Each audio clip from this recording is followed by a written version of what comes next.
আসসালামু আলাইকুম। অনেকদিন পর আপনাদের সাথে একটা স্টাডি ব্লগ শেয়ার করা হচ্ছে। অনেকে আমাকে ইনবক্সে জিজ্ঞাসা করেছিলেন যে কেন আমি এতদিন কোনো ধরনের ব্লগ বা ভিডিও আপলোড দেইনি। আসলে আমার কিছু পারিবারিক সমস্যার জন্য এবং আমার মায়ের অসুস্থতার জন্য আমার ব্লগ আপলোড দেওয়া হচ্ছিল না, কিন্তু ইনশাল্লাহ এখন আমি চেষ্টা করব নিয়মিত ব্লগ আপলোড দেওয়ার জন্য। সামনে যেহেতু আমার প্রি-টেস্ট এক্সাম, এই প্রি-টেস্ট এক্সামের জন্য আসলে আমার পড়াশোনার সাথেও যে একটু সময় কাটানো হচ্ছে এবং আমি আসলে সোশ্যাল মিডিয়া থেকে এই জন্য অনেকটা বেশি দূরে রয়েছি। এবং এছাড়াও দেখা যাচ্ছে যে ব্লগ বা ভিডিও করা থাকলে না, সেগুলো এডিট করতে অনেক সময় ব্যয় হয়ে যায়। এই সময়টা এখন আমি পাচ্ছি না। দেখা যায় যে গ্যালারিতে অনেক ভিডিও করা আছে, কিন্তু এডিট করার টাইম নেই, আর এডিট না করলে তো ব্লগটা ভালোও হবে না। তো এইখানে আমি পড়ছি হচ্ছে বায়োলজির একাদশ অধ্যায়। তো সেখান থেকে আমি প্রথমে বোর্ডের কিছু সৃজনশীল প্র্যাকটিস করতেছি, এবং এর আগে অবশ্য আমি এমসিকিউ এবং জ্ঞানমূলক প্রশ্ন করে নিয়েছি এবং সর্বপ্রথম মূল বইটাকে রিডিং করে নিয়েছি। যদিও এখানে আমি কোনো টিপস শেয়ার করছি না, আমি যেভাবে নিয়মিত পড়াশোনা করে থাকি তার কিছুমাত্র আপনাদের সাথে শেয়ার করা।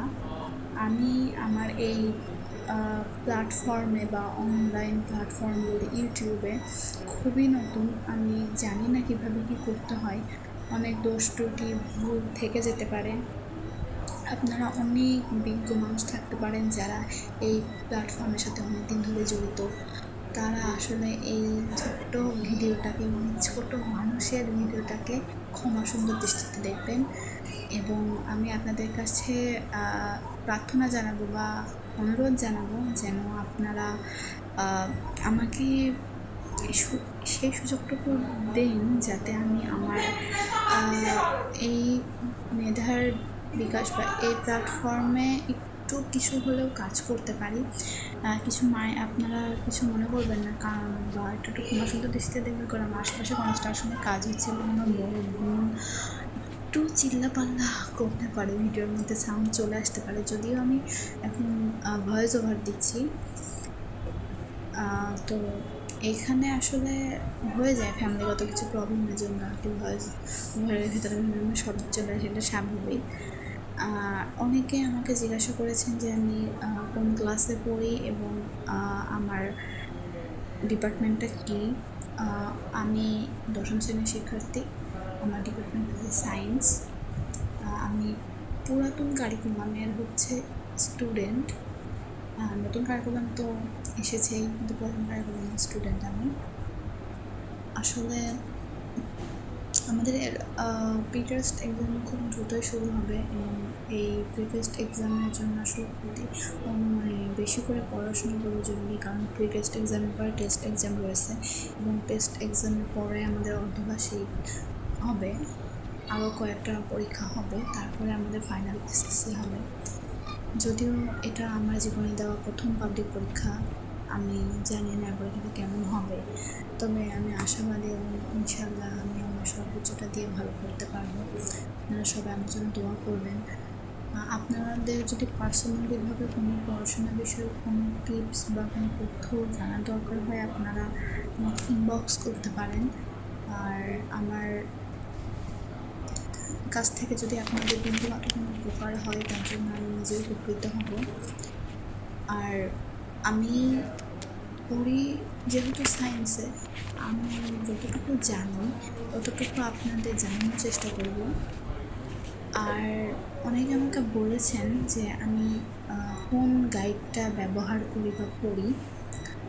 আমি মূলত অনেক ধরনের গাইডই একসাথে মিলিয়ে ঝিলিয়ে পড়ি, কিন্তু আমি আসলে গাইড পড়াটাকে অতটা বেশি গুরুত্ব দিই না যতটা আমি বই পড়াকে গুরুত্ব দিই, মূল বই পড়াটাকে। কিন্তু গাইডের পড়লে কী হয়, বিভিন্ন বোর্ডের প্রশ্নগুলো এগুলোও জানা যায়, এই জন্যই আমার পড়া হয় হচ্ছে গাইডের থেকে মূল বই। কিন্তু গাইডও আমার পড়া হয়, গাইডের মধ্যে পড়া হয় হচ্ছে পাঞ্জেরি, লেকচার, নিউটন, এই ধরনের বইগুলো আমার পড়া হয়। তো যারা জানতে চেয়েছিলেন তাদের বললাম। আর অনেকে বলেন যে আমার ভিডিও এমন হয় কেন, তাদের উদ্দেশ্যে বলি, আমার ভিডিও করার কোনো রকম কোনো ইচ্ছা কোনোটাই ছিল না, হুট করে করা।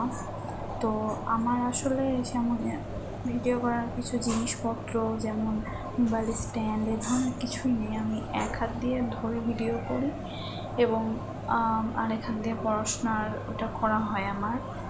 ওই জন্য অনেক সময় নড়ে চড়ে যায় বা কোয়ালিটি ভালো আসে না ভিডিওর। আর সবথেকে বড় কথা কি, আমি এডিটিংয়ে খুবই দুর্বল, আমি এডিট করতে পারি না। যতটুকু আমি জানি, যতটুকু বুঝি, বিভিন্ন জনের কাছ থেকে শুনে টুনে আমার এডিট করা হয়।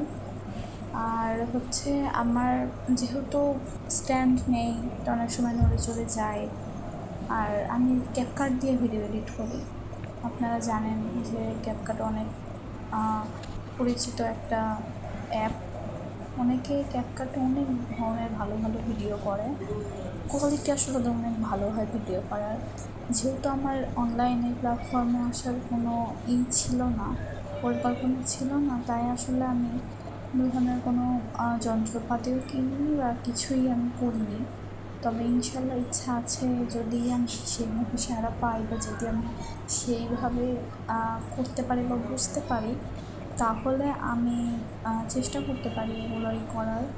অনেকে আমাকে বলেছে আমি কেন পিআর গিফট আনবক্সিং করি না বা পিআর গিফট নেই না।